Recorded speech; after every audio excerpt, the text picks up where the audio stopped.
Okay, I think we'll get going. Good afternoon, everyone. Welcome to the Open Data Institute. Thanks for coming this afternoon. My name's Anna Scott. I'm head of content here, and I'm delighted to introduce Rob Manuel, co-founder of Beta, B3TA, and editor of Us versus Them, where I've spent many happy months doing lols and quizzes. Rob will be talking about the stupid bots he's made. Those are his words, not mine. For those watching online, the hashtag is ODI Fridays. If you'd like to ask a question, we'll ask them at the end. And over to you, Rob. Okay, thanks, Anna. Right, I've got my talk on my phone, which is, I'll be looking down a lot at my phone, which I wrote it this morning in a panic. Title, Robbot, that's basically it. That's all I've got. I've got the title. Thought it'd be a good title for a talk. It's the only reason I made bots in the first place, was to do that pun. That's it, I'm done. But right, okay. But I've spent the last 2 years in my spare time fiddling around making notionally comedy bots, really for my own entertainment and hopefully to entertain others occasionally. But this is entirely uncommercial work, purely, basically, to mess around and just see what happens. And so I'm going to do a little bit on what I was doing, not what really, what was some of the ideas that built up to them before doing them into the bot. So this is the pre-bot thing in the dinosaur age. Right, now there's an audience member here, Martin, who would know exactly what I'm on about here. This says pus feed. It probably should have only one S, like pus feed. And what happened was I was brought into Trinity Mirror to work on a project that was basically, can you do something a bit like BuzzFeed? And I had to sit there for a month kind of going, oh, come up with some ideas, come up with some ideas. And I didn't really know what to do sitting there on my own. So I sat there and I wrote a bit of JavaScript that made random headlines based on BuzzFeed headlines. And you could just keep pressing refresh and it would just mash up all these phrases. I'd spent an afternoon whacking it into a list. And that fundamentally was a good thing. And we enjoyed it, enjoyed playing with it. And it spat out a headline that kept coming back to me whilst running the Us versus Them project with the Mirror, which was called, the headline was something like 24 car parks, multi-story car parks that look like Oprah Winfrey.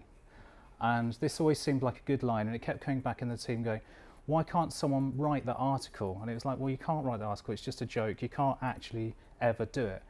But it was quite entertaining. So at some point within the project, I wrote, not the technology, but I wrote all the words in this, just a clickbait headline generator that just mashed up the same kind of phrases and just tried to make a version of it that was more presentable to the public rather than simply me mocking BuzzFeed at the time. And so that's what it did, and it was quite popular. I think that one did about 500,000 uniques, not that specific phrase, but just sort of hammering on it. And I've just taken a screen grab here of how it went down on Reddit, and it was quite nice how people were sharing it. People were pulling out the phrases and talking about them. This video will prove you've been shoplifting rabbits wrong your whole life. 11 types of fun you should never have with a Cub Scout leader. Okay, what have we got next? Yeah, and so how that worked, obviously, was not the most sophisticated thing in the world. It was just obviously just sit there in Google Sheets, make a big array of things you can shuffle around, and then just make a little bit of JavaScript that can shuffle them into a sentence. So 13 bees that look like Aleister Crowley, 17 boxes that look like Barack Obama. And I just found it quite an entertaining thing. But then that project ended and left it alone. And then sitting at home, I wanted to have a go playing with some bot stuff. And so, and partly because after doing that project, I was a bit burnt out from doing endless kind of things about go click on this website. And the stuff that I was personally enjoying was stuff that was made like by a guy I know called Shardcore. And he was making these funny little bots, like he made one called FactBot that just sort of like made up ridiculous facts in a sort of shareable format. And I just found that much more fun than websites, and also that that they were sort of like living. They would go into the real world rather than this sort of dead website. People would talk to them and react to them. I just thought it was a fun thing to have a go at. So I built the first bot I tried to build. I had this tiny snippet of code that was on. Whoops. This is what I do when I'm a bit nervous. I'll just bash into the furniture like Mr. Bean. So the first thing I tried to build, I can't even remember what the technology is called. There's something on like Google where you can make this stuff that's in like basically JavaScript. And it runs on the Google server, and there's bits of code floating around. You can run it on their servers, and off it goes. And someone had like a bit of demo code up that was just a favbot, and so you could give it a search string, and it would go off, and every half an hour or so, it would fav something that matched the search string. And so I was like, okay, what can I do with that? And so the rubbish little joke I came up with was just simply to go and look for the word your, spelt Y-O-U-R, and then tell them they've got it wrong, and they should, but not even, you know, it just sort of like, all it ever did was it just favved them. And then the actual account, it said, if you've been favved by this bot, you're using your wrong. And obviously it had no knowledge of whether it was right or wrong. And it just made people really upset. And I found that briefly amusing for about a few hours. And then I realized I was just I'd basically made a computer psychopath that just was going out there and upsetting people for no good reason. And so I shut it down. But, you know, it gave me a first taste of having a little play with it. But then I spoke to, as I mentioned before, I had my chap, Shardcore, who was like my bot guru, telling me, giving me little bits of information. And he was like, oh, you don't want to do it like that, specifically with the horrible Google code. He just gave me this very crucial one-line bit of information. He said, you want to use Python. And I'd heard of Python, of course, but I'd never used it before. But his little sentence that just changed everything for me was him going, Python, whatever you want to do, someone has already built a library to do it, and you can then glue it together like Lego, except you don't glue Lego, do you? But you know what I mean? And he was just completely right. It was just this magical thing where it's just like everything you could think of, there was already a library, or there was half of a thing you could connect to another thing to do exactly what you wanted. And so my immediate thought when I realized all this stuff was possible was I wanted to go back to that headline generator and see if I could do the same thing, but also go out there, Google for an image that was relevant, pull it back, glue it together into a little sort of like semi-meme format and post it on Twitter. I just thought it'd be a much nicer version of it to have the images as well. I don't know why I've got that slide. I took that slide earlier, noticing that now Google is indexing ClickbaitRobot content for some reason. But anyway, right, so I'll just do a quick kind of go through of some of the things it spat out. This is the most clicked or favved or liked, I can't remember what the terminology is, because they keep changing it on Twitter, don't they? But this is the most popular one it's ever spat out. I think it's got like a combinatory of about 1,000 likes and retweets and shares. Obviously, there are two types of people in this world, those who hate Piers Morgan and those who are Piers Morgan. But so what it's actually doing is I've effectively written a joke, which is there's two types of people in the world, those who, you know, and the random bit is Piers Morgan. And so in the background, what it's doing is it's picking up trending information from Google, not from Google, from Twitter, you know. You can pull out the trends from the API, and then it's pumping them into these templates and then spitting them out. I really am banging this. And so it does that, and then it puts them onto effectively another account, which I call ClickbaitRobot 0. And so it'll pump out maybe 10 of these an hour, and most of them are absolutely useless. But there's little jewels in there, and so I just keep an eye on it, and they pop up in my feed. And they pop up and they pop up, and only I can see them because it's under a padlocked account. And so if I see a good one, I fav it, and then I've got a little bit of code that sort of like monitors the favs, and if it sees a fav, it then copies it over to the main account. You know, Piers Morgan trends quite a lot, so that was just like this happy thing where that worked really well. I mean, I think I'd nicked the joke at the core of it. I think I saw someone do this fundamental joke with William Shatner or something. But you know, it's there's a couple of comedy writers, Joel Morris and Jason Hazley, who are, you'll know who they are, Mike. They are the writers of a lot of the Charlie Brooker stuff, the Screen Burn stuff. They've written all the Ladybird books recently, the comedy Ladybird books. And they've got a line that they talk about jokes that could be CBAs, could be anything here, you know. And so that the entire project is a project about CBAs, of like looking for sentences and that I think might be funny if you put anything here. And then the joy of it for me is then just seeing what happens when the anything comes in. And it often produces results which I completely do not expect, because it could be anything.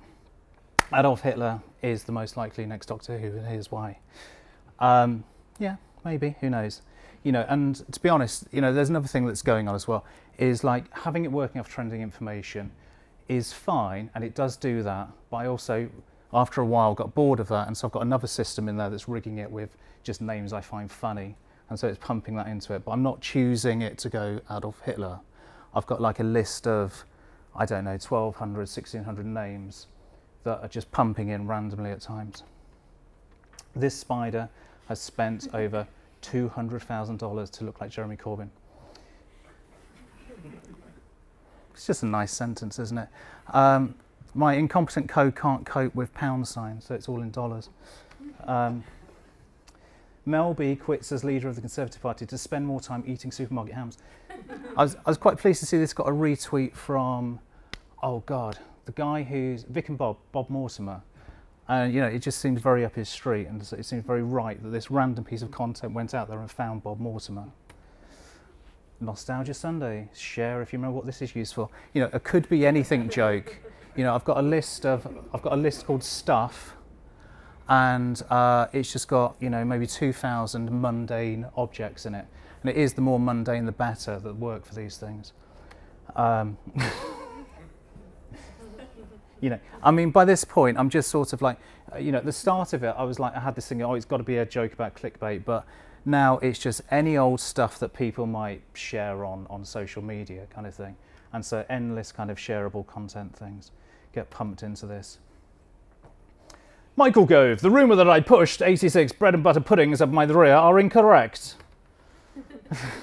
Tony Blair will make Tony Blair great again, says Tony Blair. I do like a template that eats itself, you know, and so repeating ones, because like when I was first doing this, I'd like be putting maybe 3 different names in it, and then you find that you can do headlines that just eat themselves and go around in circles. It's quite fun. You know, Bono, I think I managed to get, or it managed to put Bono like 8 times once into the same sentence by doing that, and then hashtag Bono. Share if you agree. Jeremy Corbyn should nationalise all wasps in the UK and make them socialist wasps. Again, a could be anything thing. It's all could be anything. You know, the Jeremy Corbyn there is not a trending information. It's a list of lefties that's lurking in the system. That's got like Owen Jones and Vladimir Lenin and stuff. And obviously that's the stuff one on wasps. I always love that headline. Is Louise Mensch a computer simulation? Why some scientists say it's more likely than not. It's just a joke that I particularly enjoy, which is, I mean, this started off as a story on The Guardian, and it was just obviously going, is humanity a computer or is real life? But I always like it if you can take a really wide thing and then just drill it down to one person. You can get a joke out of it. Like if there's an asteroid that's coming for everyone, if you make the asteroid, it's coming for Piers Morgan. You know, it just adds so much to it. George Orwell just rated his ex-girlfriends from worst to best in bed, and the results may surprise you. You know, I think that was Katy Perry was the original headline from that. You know, and she did an interview. So that was a BuzzFeed headline about Katy Perry that was basically a rewrite of a YouTube video, you know, could be anything. People are sharing this open letter to Nigel Farage. Dear Nigel, off and die. Maybe the F could fall down like old coughing May. Yours sincerely, everyone. This template is a hard work template. Thanksgiving is a typical American holiday. The lavish meal is a symbol of the fact the abundant, oh God, blah blah blah blah, park life. But this template actually does so much work in behind the scenes. I ended up building, you know, I've built a cathedral of madness inside this system. And so this is genuinely behind the scenes going off, going who's the person, then it's going off to wiki quotes, it's finding a quote, and then pulling the quote into the system and then adding the word park life. You know, and basically I had to run the thing about 50 or 80 times before it spat one that was actually vaguely funny. Ed Miliband, I snorted so much LSD I thought it was an espresso machine. It just works, doesn't it? Surely that just works. I don't know how many's in this list. What do you get if you cross Donald Trump with a golden retriever, pregnant golden retrievers? I've experimented, you know, because you just get fed up of sort of just doing pure headlines and just making it spit out jokes. I remember getting it to do one which I was very pleased with one day, where I put in a kind of knock knock template, knock knock, who's there, and then you know, Donald who, Donald Trump, and it's not very funny. But then it went a bit wrong at one point, and then it fed into itself and did knock knock, who's there, knock who, knock knock, and it just made such a beautifully recursive joke. I was very pleased with it. Right, what's this? Right, okay. I'm going to see if I can do a live demo, which might be a bit frightening. So before I do the live demo, I'm going to say how we can basically control this bot a bit. I built a little system to poke at it from inside DMs, because I realised there was there's a number of things, you know, because obviously the code was running on my local computer, and I realised that I wanted to be able to fiddle with it in the pub sometimes, or just out and about. And I didn't want to build a website because I was just sort of like feeling really kind of yuck about websites, and I wanted it to be inside Twitter, so I just built a system where you can send it DMs and it does stuff. So we can give that a go. Right, this is where it's a bit frightening for me. So is that okay? So this is my personal Twitter account, and I'll try sending it the message Bono. See if it works. So this is the, okay, let's see Lady Rob Manuel. Just bored one day and says a randomizer that puts, okay, Bono's uncle joins the shadow cabinet in protest over brass instrument shortages. Let's try Jeremy Corbyn. So what it's doing in the background is I've now written over 1,400 separate templates, and it's just going, I'll pick one at random and throw that word in. Wikipedia puts Jeremy Corbyn on the unreliable sources list.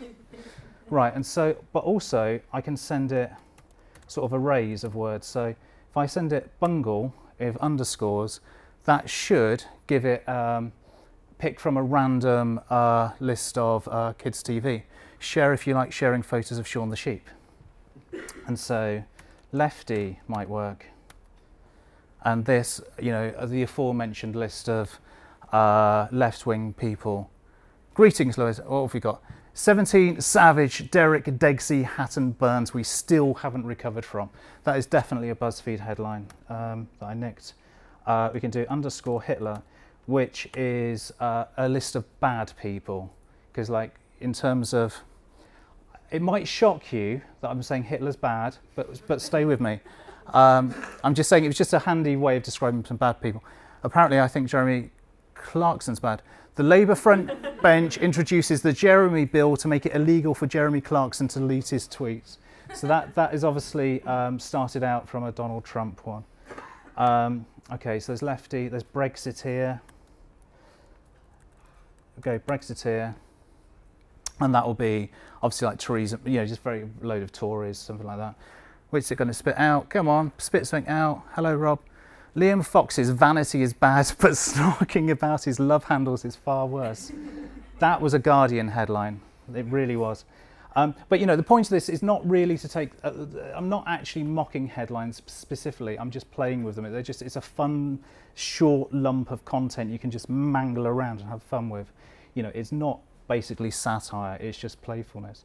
And so, as I said, so if we go to the actual account, if I click on the account, right, and then pull up the thingy, jiggity-gee, jiggity-doo.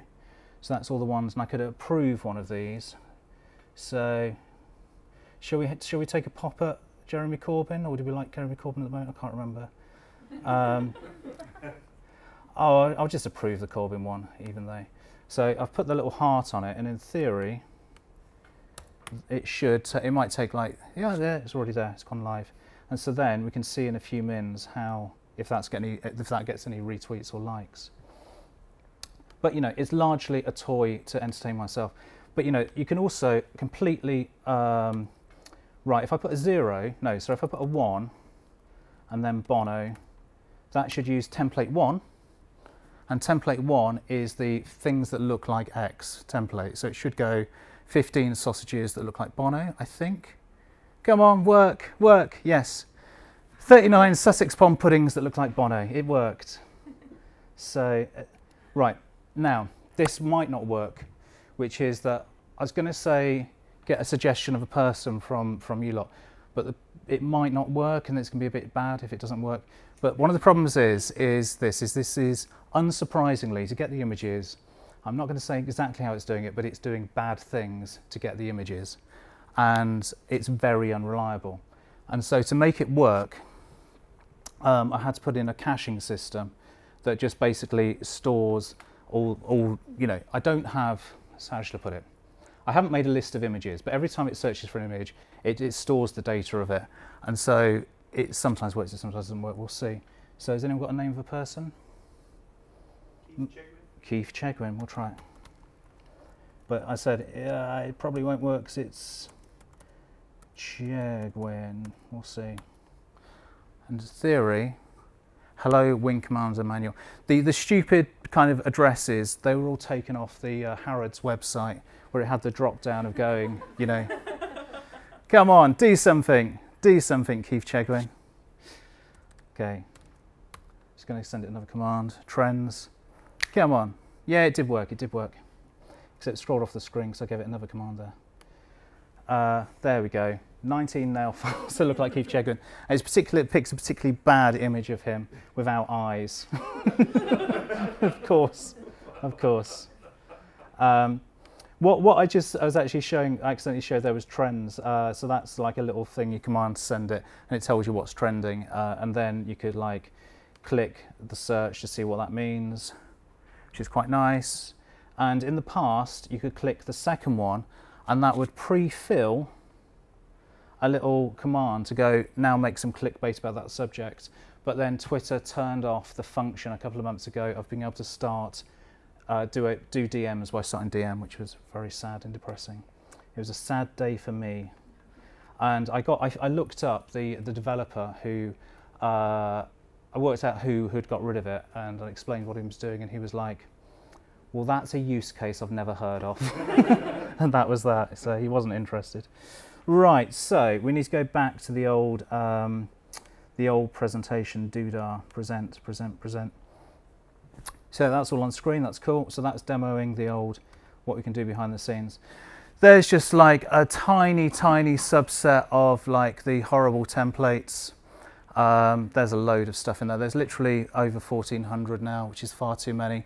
But basically, because I sit there working on the computer, I'm on social media, every time I see a headline that I find funny, and I'm always seeing headlines that you think, oh, you just changed that one word, then I'm just always fiddling with it. But it's got some quite nice little sort of features in it, because obviously the underscore stuff, like underscore number, will generate a number, it's just an array. But then you can do these little sub bits like that bit with the bars and 4-3, that'll pick some random numbers there. It's quite fun, the amount you can do with it.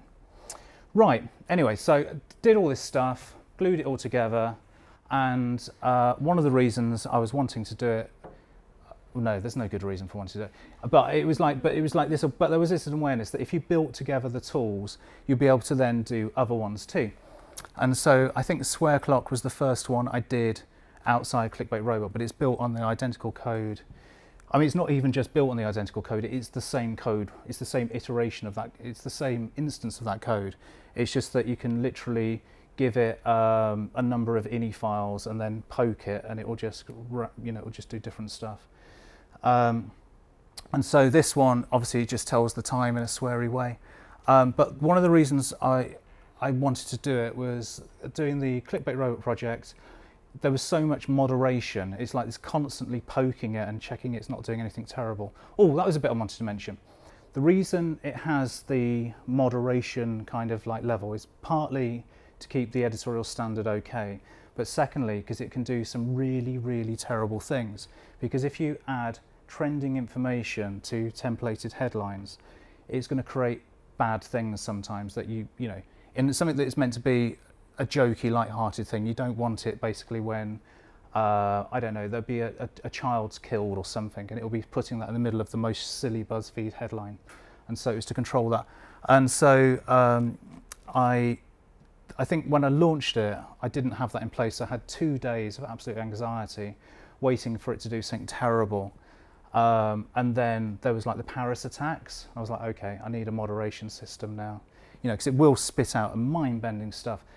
There's a template in there that's the most innocent, simple template in the world that just goes, it Googles off for a word search kind of picture, and then it takes the name of the person it's looking for, you know, Patrick Troughton, and it will go, this is the Troughton word search, retweet when you found Patrick. Maddie McCann was trending, and so it did retweet when you find Maddie in the Maddie McCann word search. And it's like, you cannot, in good faith, basically mash together trending content and templates without moderation. Right, and pre-moderation, not post-moderation. So, but I was keen to basically do one which was hopefully less problematic or did less work, and so I had to go at doing a square clock, which obviously just spits out, I'd say on the hour, but it's not on the hour, it's on the half hour, because I thought that the Big Ben clock, the dong one, dong, dong, dong, dong on the hour, owned the hour, so I thought there might be an opportunity for owning the half hour, which I don't know, might work. And so I put it out, and it did okay. It's got like 6,000 or 7,000 followers. Fucking hell, and blame Alan Shearer, it's 11:30 a.m.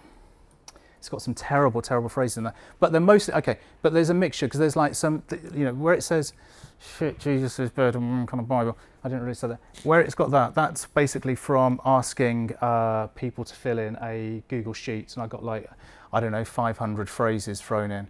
But then, have sex with an owl and blame celebrity, that's a generated phrase, obviously, where it's going.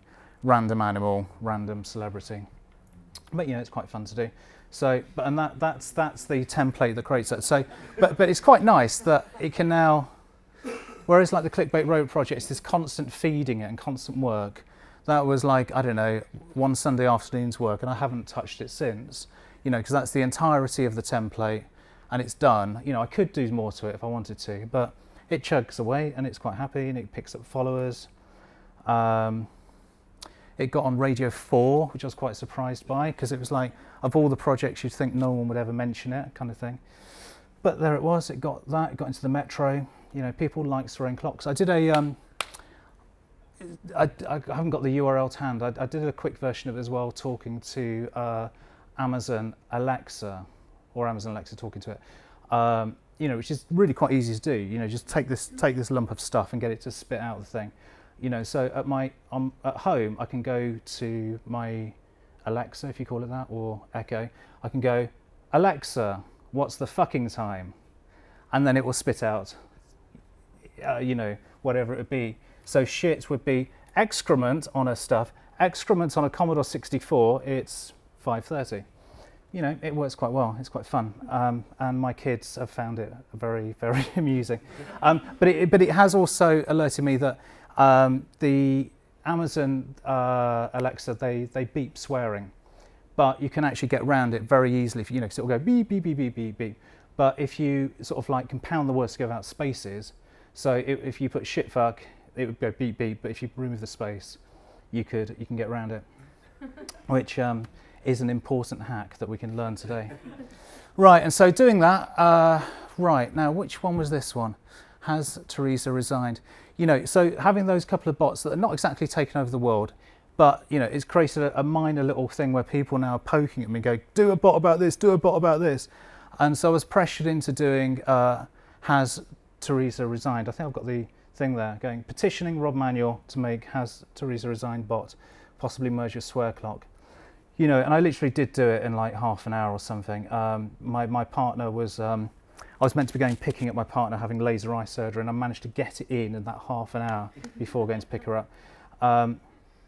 And it's just the same content really, but just spat out with nosh me in the sausage hole. But you know, she still hasn't resigned yet.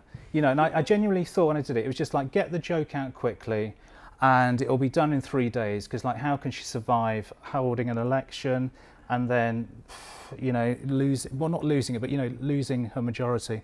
You know, she had to go, but she's still here, and so, you know, it is there. And what I was going to say, yeah, but I get people asking me like, you know, is this hooked up to any technology that's monitoring stuff? And it's like, no. It's just sort of like, you know, but if and when she resigns, I could just log in and put another message up. You know, I don't need a massive technology in place to do that. And this was like another one I was pressured into doing. You know, because at the time of just before the election, everyone was going, Theresa May, she's a bot, she's so robotic. And, you know, I had like literally 5 different people going, Rob, you've got to build a Theresa May bot. She's so robotic, build one, build one, build one. And I was like, I don't understand how to do this because I don't know how to make a bot that's parodying someone being robotic. I mean, I can do that, but it's going to be really boring. You know, it's sort of like, I am a robot. And you know, and so I had a go, and it just was not entertaining at all.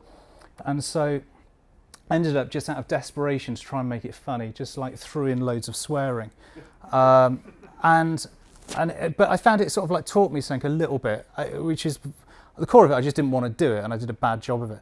But it was I found myself realizing that I sort of made her likable in an attempt to make it funny. I turned her into this really sort of sweary kind of Peter Cook character that made me quite like her. And I was like, that doesn't make any sense as a sort of satiric point at all. And so I just deleted her. But I deleted her in the best possible way I sacrificed her to Yoko Ono, because she had like 1,500 followers. And I had this idea of doing a Yoko Ono bot. And just as a bit of sneaky rubbish, I thought, okay, I'll just rename the Theresa May bot to Yoko Ono and do the project I actually want to do. And, you know, and I think that's a good sacrifice that Theresa made to actually make something that I did want to do, which was Yoko. And so the core of it, I just think it's very hard to do anything that's mocking someone, but you're trying to make it funny, and then you'll make it likable. Whereas like with the Yoko one, I basically like her. I think she's fun, and so I don't mind that it's likable. You know, but the route into this was seeing a tweet that she put out. The real Yoko Ono put out a tweet going, buy a bag of garden peas, leave a pea wherever you go. And it was a fantastically mad idea, but really good. And I just was looking at that thing and going, I just want to play with that sentence and put the random words into the sentence kind of thing, just for my own amusement. And I did, and I just found it really, really pleasing. And then, so I went through some of her tweets and the book she wrote in the 1960s called Grapefruit, which was all these kind of things saying art piece, and then these like almost like computer instructions of saying do this thing and something might happen. And I just sort of like just copied it and played in her space, but with my word list, and I just found it very pleasing. Make a list of your favourite crisp sandwiches, post it to someone who feels sad. I just found it pleasing. It's made me happy. Look out of the window. Do you see that cloud shaped like Peter Capaldi? Invite it to dinner. And people responded really well to all this stuff. Never let the regret of your life be that you have not said I love donkeys often enough. What really made me happy about that one was that it got retweeted by a Birmingham donkey sanctuary. That was just like, yes, yes. It's Kanye West Awareness Hour. Please be aware of Kanye West for the next 60 minutes. Which, to be fair, that's nothing to do with Yoko Ono's ever messages. It was just an ad I saw on Facebook that I just couldn't believe this ad. It literally said, it's Pension Awareness Hour. And I just thought it was such a fantastically dull, weird thing, Pension Awareness Hour. And I just loved it. And I thought, and then I reread it and it didn't actually say that at all. But I just thought, but, you know, I liked the idea, so I bunged it in. What is the greatest gift you could receive from anyone? Bit of wool. Pleases me. We are all memory sticks. You know, and it's like, she immediately had personality because of the list of words, because it's, you know, these are the same words that are powering the other projects, you know, the same list of words, but in different templates. And because, like, the other projects were a little bit nerdy and a bit like, it made her a little bit nerdy, and it was just quite pleasing and British. Think about the earth, imagine Bergerac thinking about it too. The atoms in a minced beef crispy pancake were made inside the sun, a sun, write them a letter. Cook a white dog poo. I like that one. Carry a bag of steamrollers, leave a steamroller wherever you go. Right, yes, so that's Yoko. Just, it's the one that's personally pleased me the most, because it was like, it's absolutely the one where I wasn't trying to make any point, I was just sort of like amusing myself, and I'm really pleased that people responded quite nicely to it. You know, and like in a ridiculous way, I really feel that it's not mocking her, it's completely in the spirit of all the work she was doing in the 60s in the Fluxus art movement. She was writing the statements and asking people to just imagine impossible and interesting things. You know, I just think I'm continuing the work of Yoko, which is a good thing to be doing. But you know, I've made loads of other bits and bobs too that I haven't, you know, I thought I'd like just throw this stuff in as well, which is the bots I have not released. You know, that I've done that to amuse myself, but I've never put them public. So this is the bit at the end of the album, the extra tracks that ruin the album. Right, such a simple, tragically stupid joke. All this bot does, and it only posts to me, is it does the phrase, my name is Bond, James Bond, but replaces the word James with something else. And it's just got the list of stupid things in there as usual. My name is Bond, Felching Bond. It's terrible, terrible stuff. I'm sorry, Anna, you're just like going. But you know, it's just to amuse myself when I'm like sitting there working. I've got this stuff popping out. I've got a Top of the Pops bot that's just privately for myself that just takes, there's about 30 songs in it, and it's just shuffling the names around with stupid things. Number 8, straight, what's that say? Up one place at number 8, Prince, my name is Anthea Turner. Yeah, I don't know, I found it funny, sod you. Straight at number 21, Smokey Robinson, The Miracles, The Tracks of My Stool. Non-mover at number 50, Musical Youth, Past the Radiator Valve on the left-hand side. Number 14, Paul Young, down 2 places, Wherever I Lay, My Roast Pork with Apple Sauce, That's My Home. It kept me amused in this list. Amy Winehouse, they tried to make me go to Sutton Coldfield, but I said no, no, no. Meatloaf, Like a Horse Out of Purgatory. Frank Sinatra, I've got empty biscuit tins under my skin. You know, I apologise for finding this stuff funny. I do. It's just stuff that I find personally funny, which is just mashing words together and seeing what sentences you get out of them. You know, it's just stuff I've enjoyed doing since, I think I've probably enjoyed mashing words together since as a kid really. But I can remember literally doing a little web project 20 years ago that basically created URLs by going, you know, sweary word here, list of sweary words, list of other sweary words. So, you know, bloodynorks.com, and then linking off and going, it's available, buy it on, you know, buy this domain. You know, so just mashing words together, always find it fun. So my conclusion is, jokes are fun, they're good for the soul. Python's easy to play with, why not play? Actually, you don't even need to use Python. This is cropped the actual, my line that I wanted to put at the bottom, which is like, you can actually build bots without doing any code whatsoever. You can do it with this website called something like Cheap Bots Done Fast. I think, yeah, there it is. Oh, whoops, there it is. There's nothing to do with me. Cheapbotsdonequick.com lets you do the simple bot of like post, shuffle words around. And if you saw, there's a bot that had a minor bit of media attention a few months ago, which was the Danny Dyer bot. My name's Danny Dyer, and tonight, this evening, I'm interviewing the most leprous sausages or something. And he got like 5,000 followers out of it, and it works really well, and he just did it with that. So I recommend playing with that. And that's just the list of all the bots. I think that's the list of all the bots I'm running. You know, yeah, because like technically beta is a bot in that it's not running in the same way as this, but the bot account is just fundamentally just lifting content from the front page of that website. My own personal account, obviously that is me, but it's got bot elements to it because I put in all this other structural stuff. So as promotion, so if ClickbaitRobot or the beta account gets over a certain threshold of retweets and likes, it gets retweeted by that account to give it sort of like stepped up promotion kind of thing. Obviously ClickbaitRobot, Bad Friends bots in there, which is like a useless kind of one joke template about friends, but you know, there they all are. Oh, I'm actually missing out. I've built like ones to help me, how do you call it? You know, part of my day job is writing, you know, articles about, you know, stuff on the internet and trending information.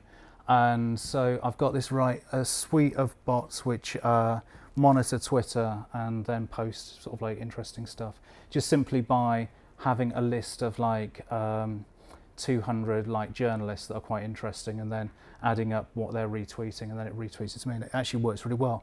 And I know that stuff works because I use it, the people I work with use it, and I sold it also to an American magazine, and they use it, and I had to build these variations of it that also follow like hip hop and trainers and stuff, and they send me frantic emails as soon as they're down, so that works quite well. Oh, and I've missed out Scuffle Business,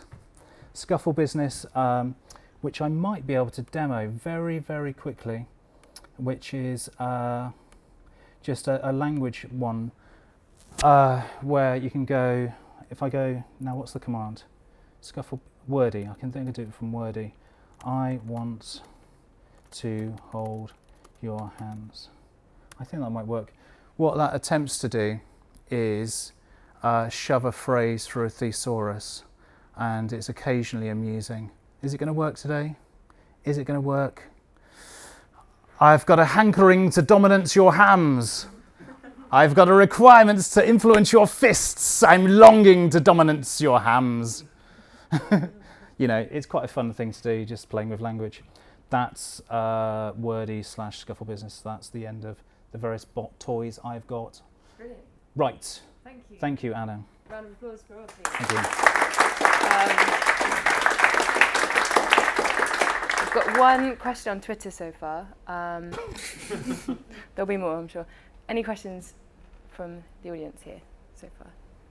Yeah. Most unexpected. Sorry, would you mind waiting for the mic? Thanks. What's the most unexpected combo result that's come out of this? The one that that you didn't even think the system would have been able to create?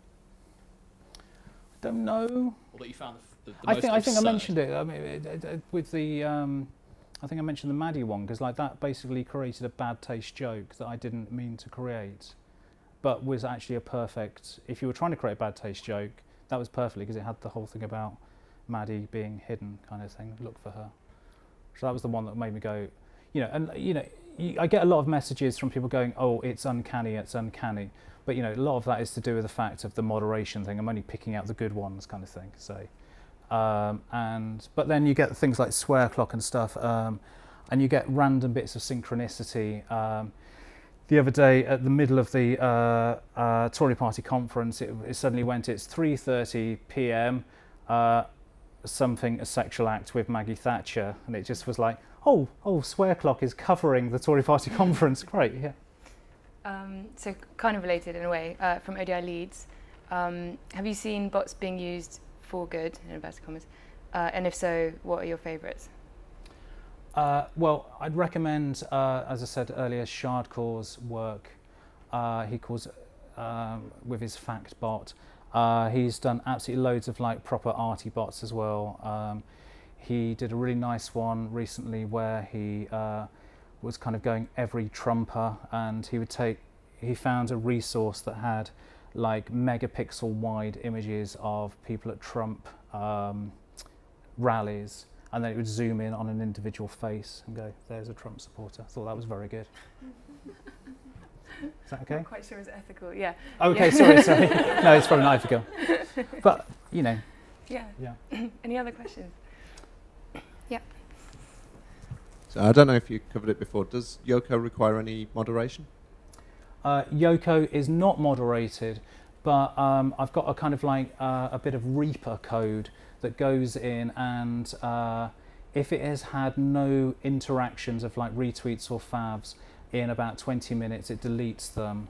If it's had, and then it steps up kind of thing, and then it does an absolute kind of Grim Reaper at 6 or 5 in the morning and goes anything with less than 8, with the idea that that means that it just removes bad stuff that people don't like very much, but also that the archives in theory will produce a better thing to look at. but it has the effect of her making her a little bit neurotic, because she puts things out, people don't respond to them, and she deletes them. And then sometimes I wake up in the morning and see what's been going on, and I find someone, like one person has interacted and then she's deleted it, and it's like she's been upset by their little message to her. So it's unexpected personality these things get from these minor technical editorial decisions. What's the worst case scenario for letting a bot go unmoderated? Who takes responsibility / is accountable for any damage? It's quite a broad question. But well, I mean, you know, I don't have ClickbaitRobot, the most dangerous one, unmoderated. You know, but there has been instances where I've let stuff through which turned out to be a problem because, you know, I just wasn't aware of the implications of things. You know, there's been you know, like I can't remember the names, and it's good that I don't remember the names, but you know, someone had died and I let one through not knowing they were dead, and then I got a message going, hang on, that's a bit off, and you delete it. You know, so obviously I've still got the admin tools and I'll delete something if there's a problem. But it would be, I don't know what the legal thing is, but you kind of think, well, if I've written it and I'm responsible for it, it is kind of down to me what it's doing, you know. Linked, I guess. Have you ever had any copyright issues with any of the images you've used? Well, yeah, no. Yeah, that's always a difficult one, isn't it? You know, the issue is like, obviously I'll take any, you know, I'm not making any money out of it, and I'll take anything down if someone moans, but yeah. Always a bad one to answer on camera, in public. Thanks. Sorry. Parody laws cover you there, isn't it? So Maybe. For the people online, if you could wait for the mic, so parody laws. Maybe, I don't know, maybe, you know. You know, my experience doing beta for God knows how many years, 17 years, is that basically the best thing was always to like fold to the person who's angry and just get them out of your hair. You know, and generally speaking, most people just want something to go away.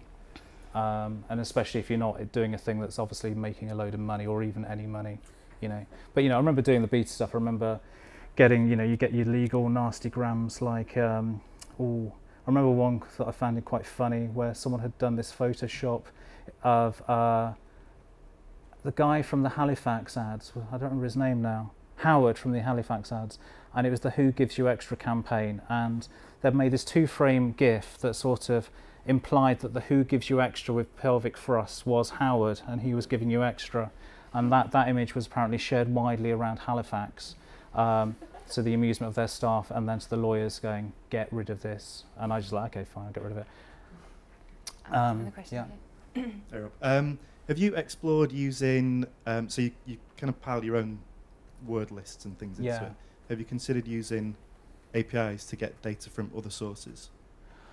I quite like using my own word list as the simple answer, but you know, sometimes there are bits of word lists that I've just kind of lifted from Wikipedia, you know, like a list of British foods has been a very, very useful, you know, the endless beef cobblers that get mentioned in this, and a list of old computers, you know, you just Google for something and whack it in.